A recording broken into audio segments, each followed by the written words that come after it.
marital bliss. And apparently other people thought so too, because they wanted some of that marital bliss. 15,000. Okay, here's my intro. Let me just erase. I think I have it at the lowest. And go simple. My name. A-Z. No, I don't like that. A-Z-I-Z-A-K-I-B-I-B-I. Hey. I am Aziza Kibibi, and welcome back to my channel. In case you don't know me, I am an author, a media personality, activist, a mom, and a survivor. And throughout my life, I have been in many crazy situations that I have managed to get through.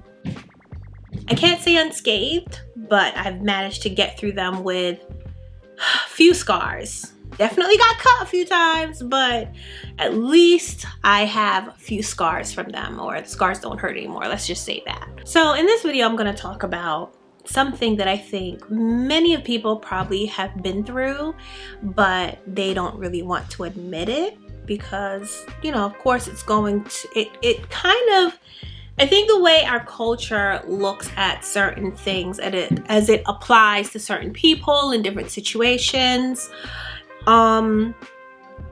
is to basically look at people as if they are totally responsible for the things that happen to them.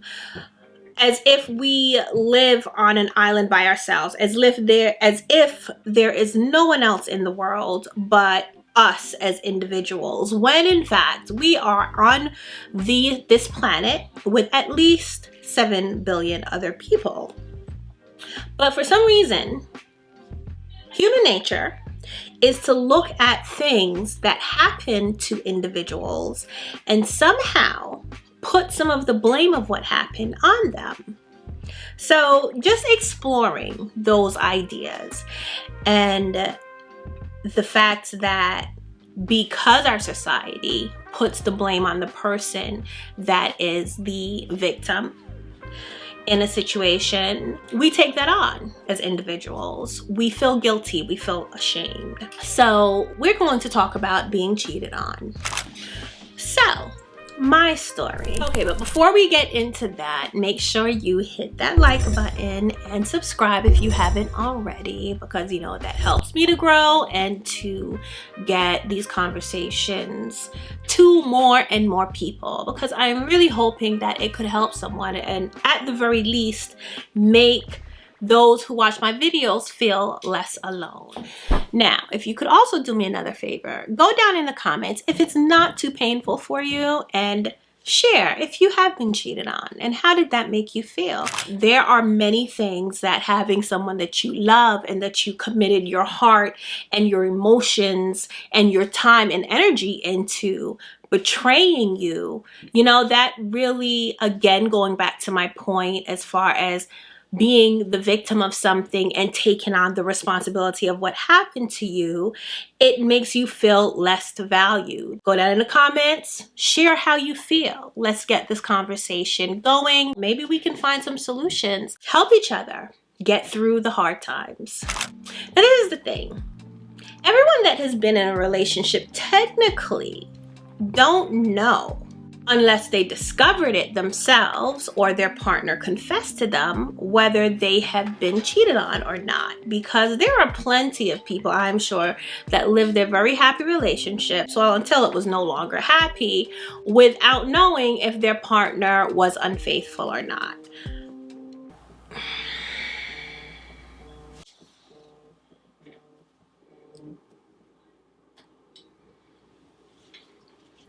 And I was one of those people.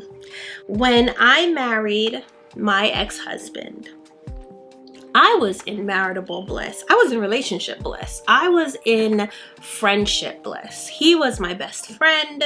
We played, we worked together, we had fun, we had this family that, of course, you know, it was a blended family because I had my children and he had his children by a lot of different mothers. And we had our ups and downs, just like many other families do when you're bringing people together to know each other. But for the most part, we had a good time. The lovemaking was great. We had income. He was working. I had my own business online. My family got along well with him. I was happy. I was just like, yes, I made it, especially coming from the background that I was coming from, which was the abuse that I had suffered by my father. So coming from that space, and now after dating a couple of people, getting to know myself, learning what I like, getting through some traumas that I had experienced, working through the PTSD associated with those traumas, I met a man. We started dating. I thought he was like the perfect guy. And one day he proposed. And I said yes. That's the long and the short of it. Then, 5 months after I had my first child by him, well, I guess I shouldn't say my first child by him because it was my only child by him. After giving birth to a beautiful son, and my son was 5 months old, I was getting back on my feet, getting back into the swing of things. I'm pretty good at multitasking. So as far as taking care of my other children, I did have one daughter that was disabled. I had basically learned a pretty good routine with taking care of my children and taking care of the new baby, and also taking care of my husband.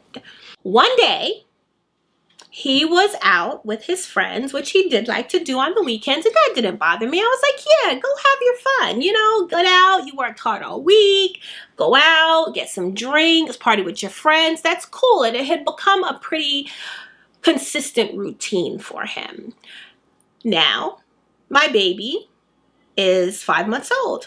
I did notice that he was spending more and more time out, but not just out with his friends. He was out with family members, specifically my sister, who also had a boyfriend, and him and my sister's boyfriend got along very well. He was hanging out with my brother. He was staying over in New York with my brother. And, you know, he just was really integrated into the family. So anytime he was coming home late or he didn't answer his phone or anything like that, I didn't stress too much about it because I knew he was with my family members most of the time. So now my son is 5 months old.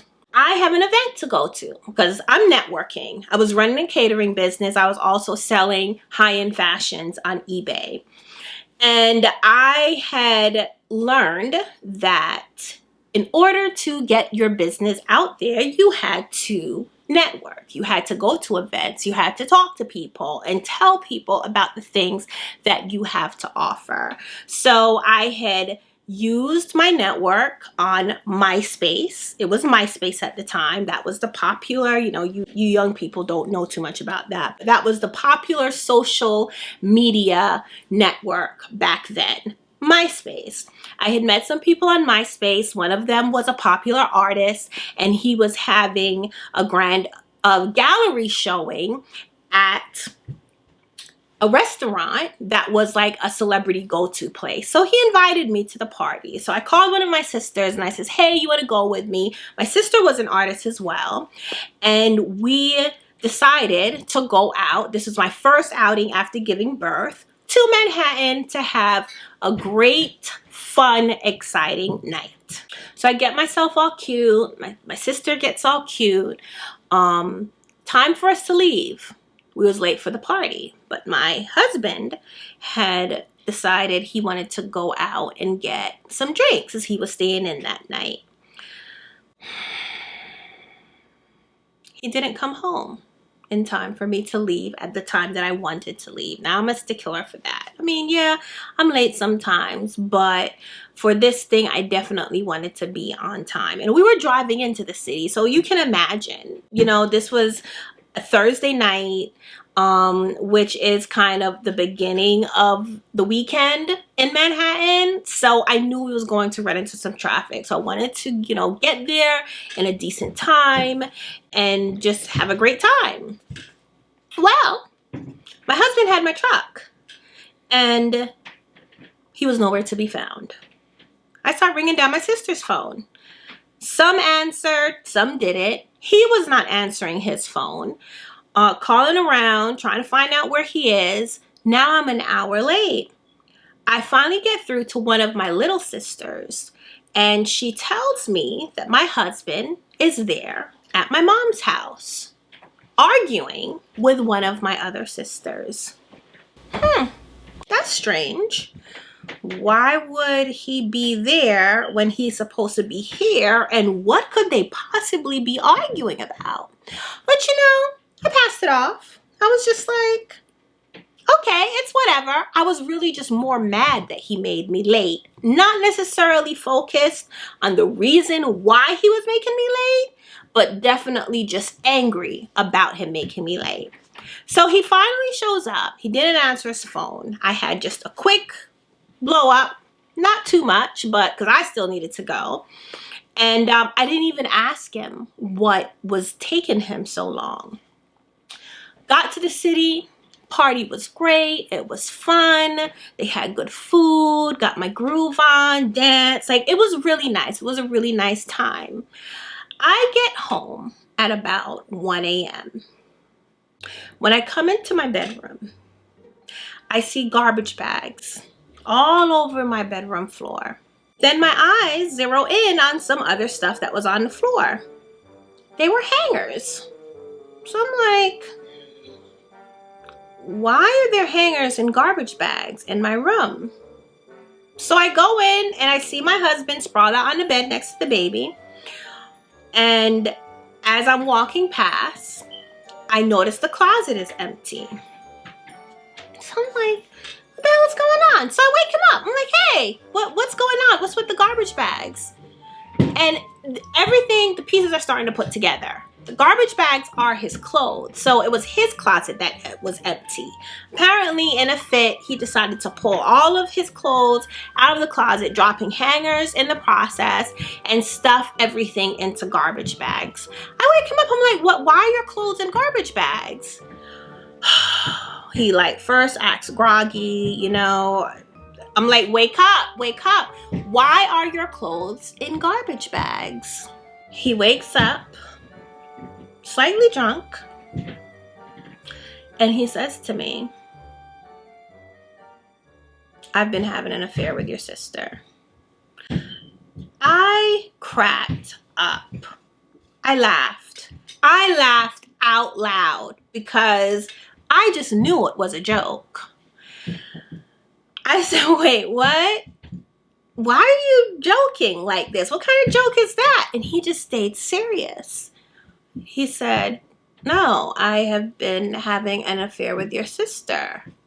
Now, I guess this didn't fully register because my next question to him was, but why did you pack all your clothes into bags?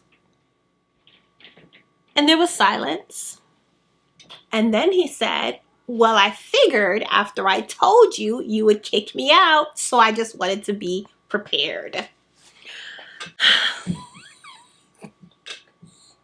It wasn't fully registering yet what had actually happened.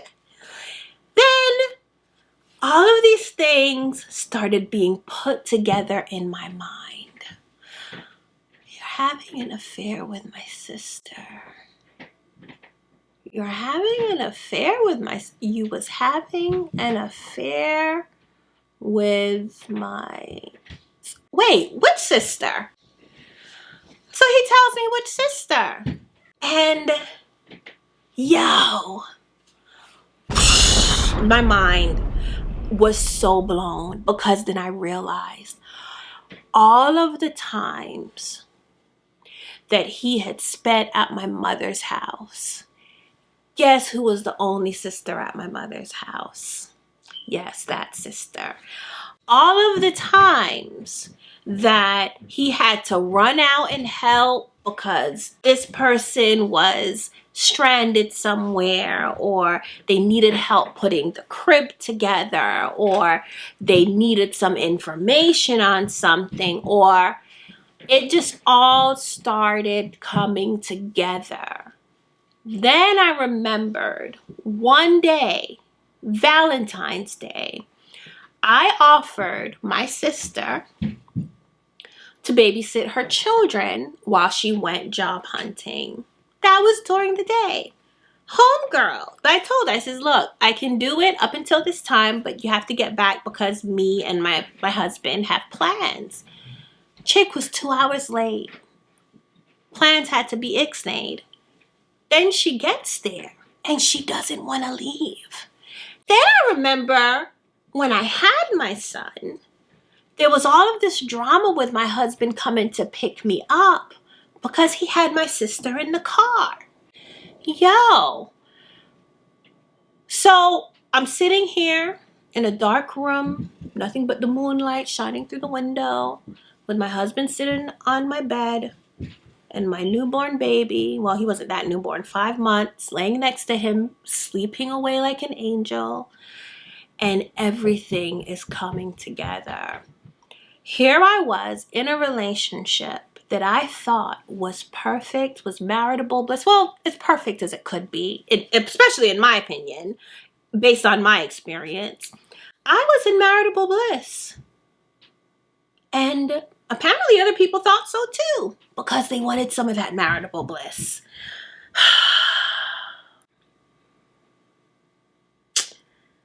I was so confused. I was hurt. I was embarrassed. I blamed myself to a certain degree. I was angry. I was also slightly titillated. I have to explore that more in a different video. I do go into it in my book, Unashamed, on why I was even slightly aroused at the idea. I don't know if I felt like I was on the outside of myself watching this happen, and it just looked like this exciting, tragic drama for the moment. But it was just a whole bunch of mixed feelings. I felt like I wasted my time. I felt like I was stupid because all of this time I'm thinking that we're just living our life happily. But it turns out that he was living a completely different life. So, what is the number one question that anybody that feels that they have been wronged ask? Why?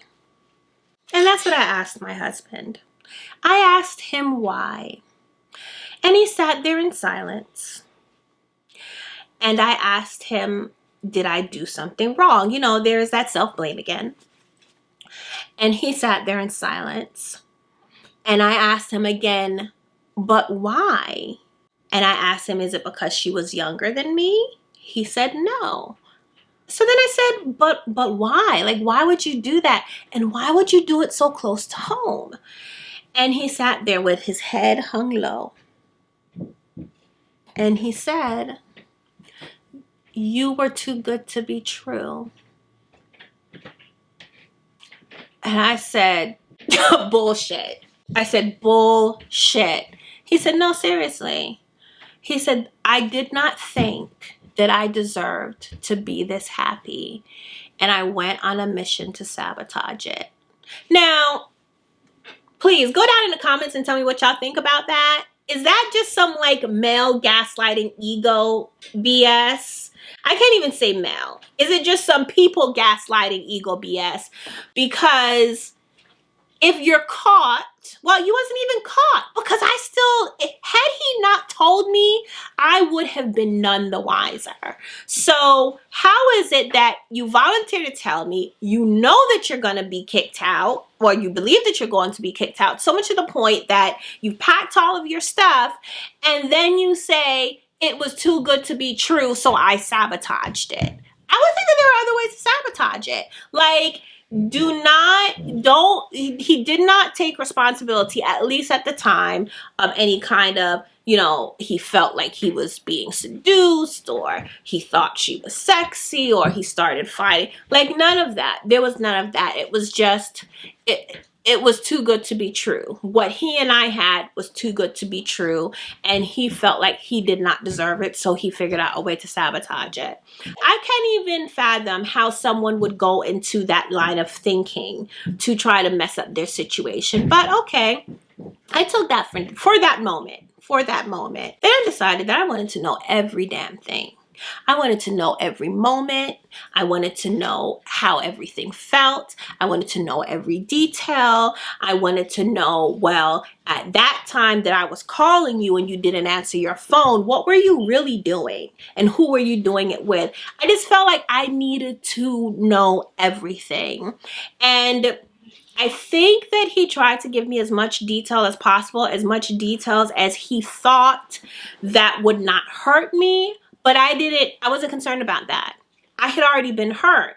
I wanted to now make sure that I injected myself into this aspect of his life that I was not a part of.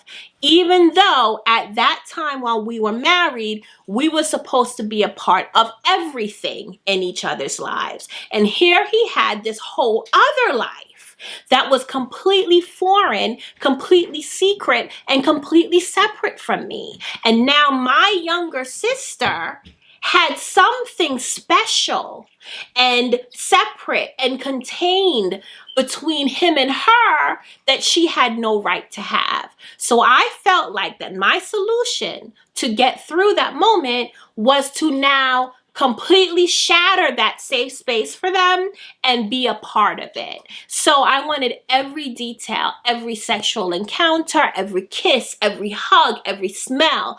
I just felt like that was the only way that I could get past what he did, because I did not plan to end our marriage. I told him, unpack your shit. We have a young baby. He's 5 months old. I am not going to end this marriage because of this. And I'm not going to allow your stupidity and your selfishness and her stupidity and her selfishness to ruin what I felt that we built together.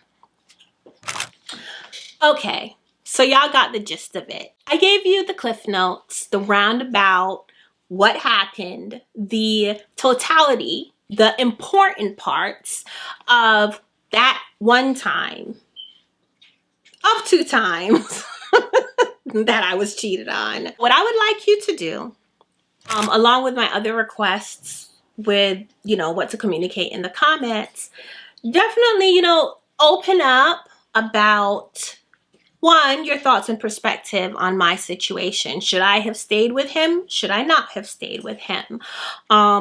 Was my response normal? Can anybody relate to that response? I think that as women, we take on, we don't just take it on, it's put on us. It's put on us to maintain relationships.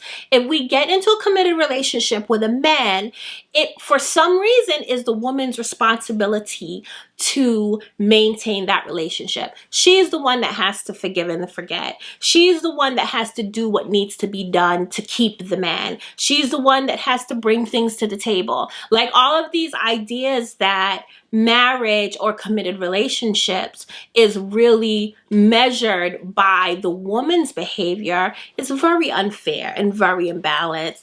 And I think men take advantage of that because of the circumstance, because of, it was my first marriage, probably my last marriage. Not because of that situation. I understand that people are flawed. And even as far as my relationship with my sister, considering the history that we came from, I decided to show grace and understanding rather than hold it against her. So a lot has happened since then. No, I did not stay with him. He did cheat on me with that same sister again. But then I also found out that he cheated on me with another sister. And it has gotten to the point now that I don't really know how many of the sisters that my ex-husband slept with. Now, saying all of this out loud, it sounds extremely dysfunctional and out of the ordinary. So that's another thing, y'all. Don't make... Please show me that I'm not alone in this. In this kind of family drama. Like, I do feel like families with a lot of girls tend to have, conflict and cattiness. And even if the family does not see it, it does not come out in the open. I know that there are large families that have secrets, all types of secrets, dealing with all types of situations. So I made this video for all of you out there who have been cheated on and feel devalued because someone else did not demonstrate that they valued you and that they violated your trust and disrespected you. That I want to let you know that that does not determine your worth. What they did is not a reflection of you, it is a reflection of them. And it took me some time, especially after I told my mom, and she knew she knew what was going on, and she decided to keep my sister's secret and not tell me.